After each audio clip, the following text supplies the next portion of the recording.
Doctor B R. Ambedkar ಸಂವಿಧಾನದ ಶ್ರೇಷ್ಠ ಮಹಾನ್ ಪುರುಷ.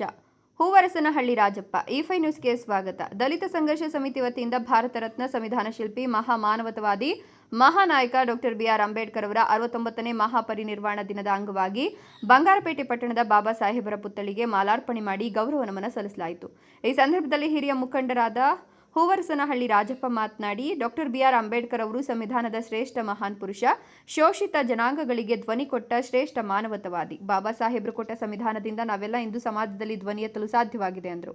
ಮಹಿಳಾ ಮುಖಂಡರು ಚಿಕ್ಕವಲಗ ಮಾದಿ ಲಕ್ಷ್ಮಮ್ಮ, ಕೋಲಾರದ ಮಂಜುಳಾ, ತಾಲೂಕು ಸಂಘಟನಾ ಸಂಚಾಲಕರು ಸಿದ್ದನಹಳ್ಳಿ ಯಲ್ಲಪ್ಪ, ಗಾಯಕ ಮಾರುತಿ ಪ್ರಸಾದ್, ಪುರಪ್ ರಮೇಶ್, ವಿಜಯಲಕ್ಷ್ಮಿ, ಸುಕನ್ಯಾ, ವೆಂಕಟರಾಜು, ದೇವಗಾನಹಳ್ಳಿ ವೆಂಕಟೇಶ್, ಚಂದ್ರಪ್ಪ, ಚಿಕ್ಕವಲಗ ಮಾದಿ, ಹಿರೇಕರಪ್ಪನಹಳ್ಳಿ ಮುನಿರಾಜು, ಪಾಲರಾಜು, ಗಂಗಮ್ಮನಪಾಳ್ಯ ವಿಜಯಕುಮಾರ್ ಇನ್ನಿತರರು ಹಾಜರಿದ್ದರು. Tumatagere Shivaraju M, E5 news, ಬಂಗಾರ. ಬಾಬಾ ಸಾಹೇಬ್ ಅಂಬೇಡ್ಕರ್ ಅವರು ಸಂವಿಧಾನದ ಶ್ರೇಷ್ಠ ಮಹಾನ್ ಪುರುಷ, ಭಾರತ ರತ್ನ, ಭಾರತದ ದೇಶಕ್ಕೆ ನಮ್ಮೆಲ್ಲರಿಗೂ ಕೂಡ ಶೋಷಿತ ಜನಾಂಗಗಳಿಗೆ ಧ್ವನಿಯನ್ನು ಕೊಟ್ಟಂತಹ ಮಹಾಪುರುಷ.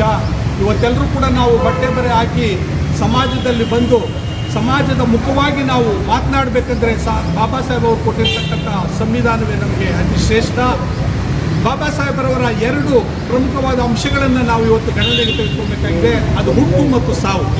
ಹುಟ್ಟು ಮತ್ತು ಸಾವುಗಳ ಮಧ್ಯದಲ್ಲಿ ತನ್ನ ಜೀವನಾವಧಿಯನ್ನು ಯಾವ ರೀತಿಯಾಗಿ ಶೋಷಿತ ಜನಾಂಗಗಳ, ಧ್ವನಿಸಂತ ಜಾತಿಗಳ, ಹಿಂದೂ ಧರ್ಮದ ಶೋಷಣೆಯಿಂದ ಬಳಲುತ್ತಿದ್ದಂತಹ ಎಷ್ಟೋ ಜನ ಸಮುದಾಯಗಳು, ಸಣ್ಣ ಸಣ್ಣ ಜಾತಿಗಳಿಗೆ ತಮ್ಮ ಧ್ವನಿಯನ್ನು ಕೊಟ್ಟು ಇವತ್ತಿನ ದಿವಸ ಸಮಾಜದಲ್ಲಿ ಸಮಾಜದ ಮುಖವಾಗಿ ಅವರು ಬೆಳೀಲಿಕ್ಕೆ ಅವಕಾಶ ಮಾಡಿಕೊಟ್ಟಿದ್ದಾರೆ ಅಂದರೆ ಅದು ಬಾಬಾ ಸಾಹೇಬ್ ಅಂಬೇಡ್ಕರ್ ಅವರ ಸಂವಿಧಾನವೇ ಶ್ರೇಷ್ಠ ಅಂತ ಈ ಸಂದರ್ಭದಲ್ಲಿ ನಡೆಸ್ತಾ, ಸಾವಿನ ಮಧ್ಯದಲ್ಲೂ ಕೂಡ ತಮ್ಮ ಅವಕಾಶಗಳನ್ನು ಬಳಸಿಕೊಂಡು ಸಾವಿನ ನೆರಳಲ್ಲಿ ಸಾಯ್ತಾ ಇರಬೇಕಾದ್ರೂ ಕೂಡ ಈ ದೇಶಕ್ಕೆ ಮತ್ತು ಈ ಪ್ರಪಂಚಕ್ಕೆ ಏನಾದರೂ ಕೊಡುಗೆಯನ್ನು ಕೊಡಬೇಕು ಅನ್ನುವಂಥ ಅಭಿಲಾಷೆಯಿಂದ ಬದುಕಿದ್ದಂಥವ್ರು ಡಾಕ್ಟರ್ ಬಾಬಾ ಸಾಹೇಬ್ ಅಂಬೇಡ್ಕರ್ ಅವರು.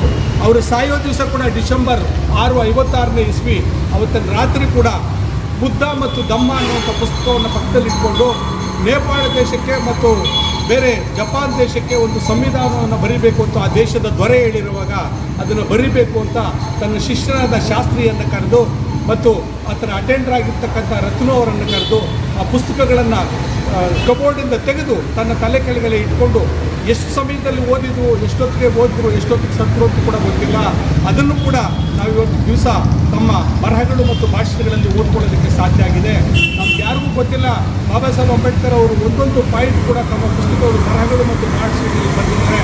ಹಾಗಾಗಿ ವಿದ್ಯೆಯಿಂದಲೇ ಅಧಿಕಾರ, ಅಧಿಕಾರದಿಂದಲೇ ವಿದ್ಯೆ, ಅಧಿಕಾರ ಹೊಂದಿದ್ರೆ ಬಡತನವನ್ನು ವಿಮುಕ್ತಿಗೊಳಿಸ್ಬೋದು ಅನ್ನುವಂಥದ್ದನ್ನು ಅಂಬೇಡ್ಕರ್ ಅವರು ಈ ದೇಶಕ್ಕೆ ಶಾಸನವಾಗಿ ಕೊಟ್ಟಿದ್ದಾರೆ. ಅದಕ್ಕೋಸ್ಕರ ನಾವೆಲ್ಲರೂ ಕೂಡ ತಮ್ಮ ಮಕ್ಕಳನ್ನು ವಿದ್ಯೆ ಮುಖಾಂತರವಾಗಿ ಅಧಿಕಾರಕ್ಕೆ ತರಬೇಕು.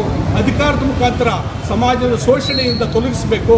ಈ ದೇಶದಲ್ಲಿರ್ತಕ್ಕಂಥ ಶೋಷಣೆ ಮುಕ್ತ ದೇಶವನ್ನಾಗಿ, ಹಸಿವು ಮುಕ್ತ ದೇಶವನ್ನಾಗಿ, ಜಾತಿ ಮುಕ್ತ ದೇಶವನ್ನಾಗಿ ಮಾಡಲಿಕ್ಕೆ ಬಾಬಾ ಸಾಹೇಬರ ಮೇಯ್ನಾಗಿ ಒಂದು ಅಸ್ತ್ರ ಅಂತ ನಾವು ತಿಳ್ಕೊಂಡು ಆ ಸಂವಿಧಾನದ ಅಸ್ತ್ರವನ್ನು ಇಟ್ಕೊಳ್ಳೋದ್ರ ಜೊತೆಗೆ ವಿದ್ಯೆ ಅನ್ನುವಂಥ ಅಸ್ತ್ರವನ್ನು ನಮ್ಮ ಮಕ್ಕಳಿಗೆ ಮತ್ತು ಈ ದೇಶದ ಎಲ್ಲ ಬಡ ಜಾತಿಯ ಮಕ್ಕಳಿಗೂ ಕೂಡ ಕಲಿಸ್ಕೊಡ್ಬೇಕು ಅಂತೇಳಿ ಈ ಸಂದರ್ಭದಲ್ಲಿ ಹೇಳ್ತಾ ನನ್ನ ಮಾತನ್ನು ಮುಗಿಸ್ತೀನಿ. ಜೈ ಭೀಮ್.